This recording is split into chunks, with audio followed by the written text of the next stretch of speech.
Hello and welcome to this Total War Warhammer 2 Rise of the Tomb Kings Let's Play. This time, Guy and myself will be taking on a head-to-head campaign with yours truly as the King of Kings, the ruler of the Four Horizons, the majestic Emperor of the Shifting Sands, Settra the Imperishable. And I'll be taking control of the Lich King himself, Arkhan the Black.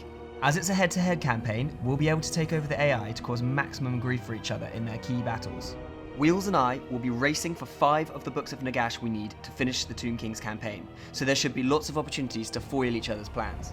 As there's lots to get through, we'll be jumping to highlights of our campaign.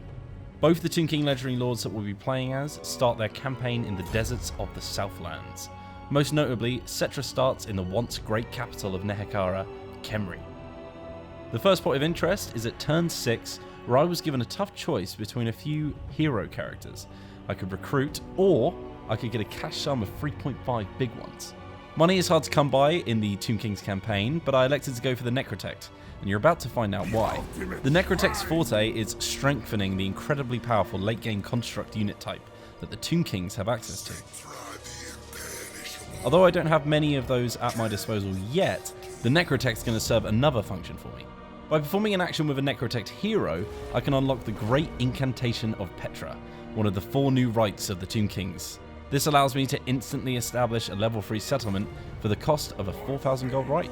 So let's move our new Necrotect over to Settra's army, where he can support the War Sphinx that Settra starts with, as well as improving his mobility on the campaign map. Nice, the rite has been unlocked.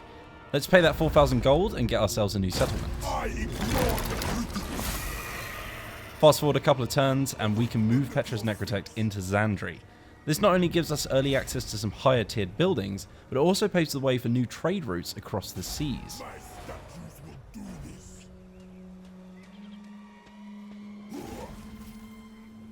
Trade can be very valuable for the Tomb Kings.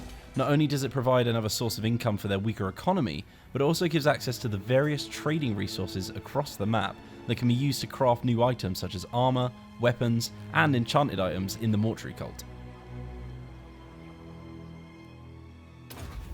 I'll be able to use those resources to awaken the epic Legions of Legend to serve in my armies. These guys are like regiments of renown on steroids and will serve me well in my battles with Guy. Speaking of which, let's see what he's been up to. Wheelz might have a bunch of jacked up skeletons fighting for him, but playing in the traditional Total War style, he's neglecting the primary focus of the Tomb Kings campaign, the mighty Books of Magosh. All around the New World are scattered the 9 Books of Magosh, ancient legendary tomes imbued with various powerful campaign effects. As Arkhan the Black, I have an affinity with vampire factions, and even have access to a small selection of their units, thanks to the 9th Book of Magosh, which Arkhan starts with. You can see here in my starting settlement, Wizard Caliph's Palace, I've built the Tier 3 Ancient Burial Mound, which allows me to recruit up to 4 Felbats, Direwolves, and Crypt Ghouls, as well as a unit of Hex Wraiths.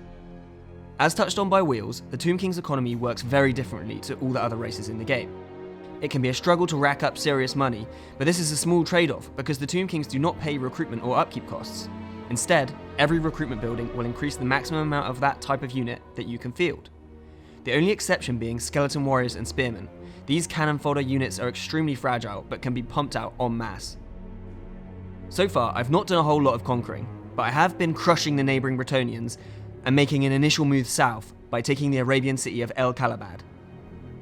I've doubled back to make a risky run at the Books of Magosh located a short hop across the Great Ocean in Lustria. I've activated the Worship of Asaph commandment to quell some of my public order issues whilst I'm crusading across the ocean, but my home province is wide open. It is really a case of limiting the amount of territory I bleed in exchange for the huge buffs of the Books of Magosh. Back to me, it's Wheelz again, and we've been busy. Phyrus is now under our control, and we have a foothold in the coast of Araby, which means I'm now sharing a province with the treacherous Arkhan the Black, a.k.a. Guy. Back in turn 24, I recruited my first Legion of Legend via the Mortuary Cult. Flock of Jaff is no standard carrying unit. It adds armor piercing, flaming attacks, and a death from above ability to rain fire on your enemies. I had to spend 100 of my canopic jars here, a new currency used by the Tomb Kings, but I think it's worthwhile. These boys will give me a huge boost in my war with Guy, as they're sure to give me air superiority. Meanwhile, I've moved one of my fleets up to Lothern so I can initiate some trade with the High Elves, and I've also been grabbing treasure from the open seas to boost my cash reserves. Whilst I was in the area, I thought I'd glance over at Cobra to see how well defended Guy's borders are. Lo and behold, it looks abandoned. After taking on one of his armies down south as the AI, and remember this is a head-to-head we're playing today, I'm pretty sure he's not in position to hold this settlement. In other words, target acquired. Ah, bad news. A turn later and a storm has rolled in right on top of my scouting force. I don't fancy taking a bunch of attrition in this perilous looking reef either, so I'm going to wait for backup and march Settra's forces into reinforcement range, just in case my second force does run into any trouble. I was going to ask for military access from these Bretonnians to my west, but Settra doesn't ask. Settra rules. Uh-oh. Looks like the jig is up, and Wheelz has bypassed the Bretonnians and launched a full assault on my northern territory of Kofa. Time for me to pop my first ride.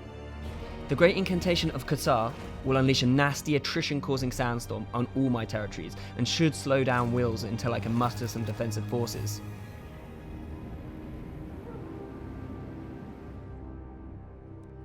A few turns later, and I finally caught up with the Book of Magosh, which I'm hoping will turn the tides of this campaign. If I can acquire it from this nasty-looking rogue army, I'll gain an extra stack to help rid my home turf of its Settra-shaped infestation. You see, as well as having unit caps, the Tomb Kings also have a limit on the number of armies they can field. This is linked to dynasties they can unlock in their version of the tech tree. Dynasties will increase your army cap by 1, as well as unlocking special themed upgrades for your armies and powerful named lords. However, they do take a considerable amount of time to unlock, and each one will decrease your research rate, which will slow your progress to the next one. This book then can act as a huge power spike if used correctly. Because Tomb Kings are free of recruitment and upkeep costs, the extra stack can rise with zero impact on my economy and will give me thousands of extra troops to allow me to overpower Wheelz with skeletons galore. I still have to win it though, and return home with a respectable army, and that could prove extra difficult with Wheelz in command of this fusion of Chevroned, Chaos and Dark Elves units.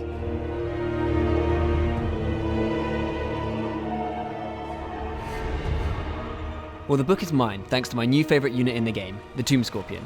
This guy started with me in my campaign and was a force of nature, single-handedly wiping out the vast majority of the high-tier Witch Elves, which Wheelz so negligently left to go toe-to-toe with my bad boy, Tomb Scorpion. Also, a quick shout out to the vampire arm of my forces, the brave bats and wolves who so honourably sacrificed themselves to tie up Wheelz' dark shards and artillery until I could snipe his flimsy hybrid lord.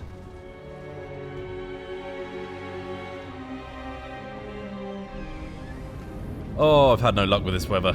Guy's sandstorm slowed me down a few turns, but it did give me time to recruit these Ushabti and Nekharan warriors, which allowed me to sweep through 2 of Guy's settlements.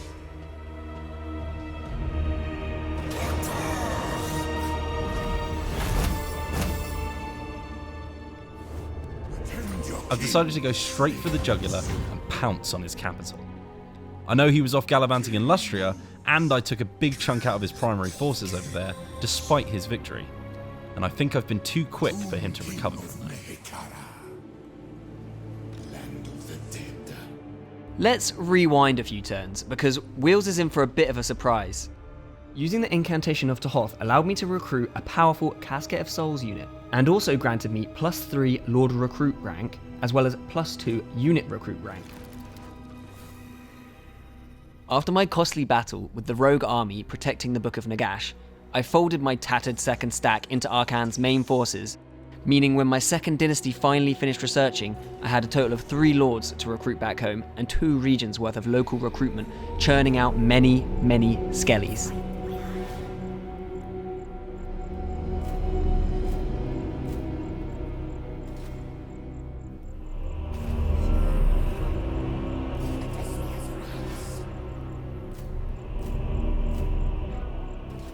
I can also instantly call on King Nekesh's Scorpion Legion, which I unlock when Arkhan reach level 10. Let's not forget the extremely powerful Casket of Souls. And with one of my lords in the Entombed stance, I can use global recruitment as well. I think that's enough to tip the scales in my favour.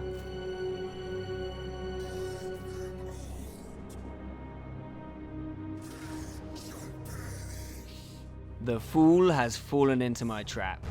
Time to move in my secondary forces and end this once and for all.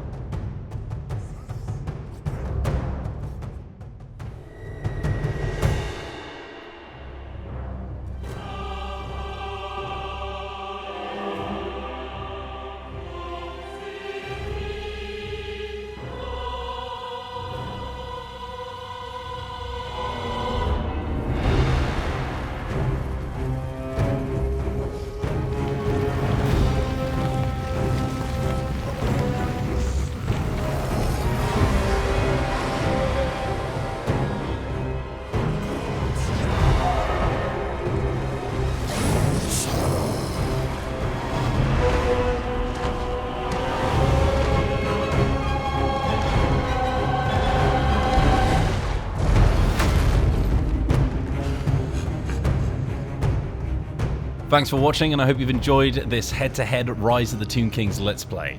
Make sure to jump to the Steam page in the description below to pre-order Rise of the Tomb Kings now.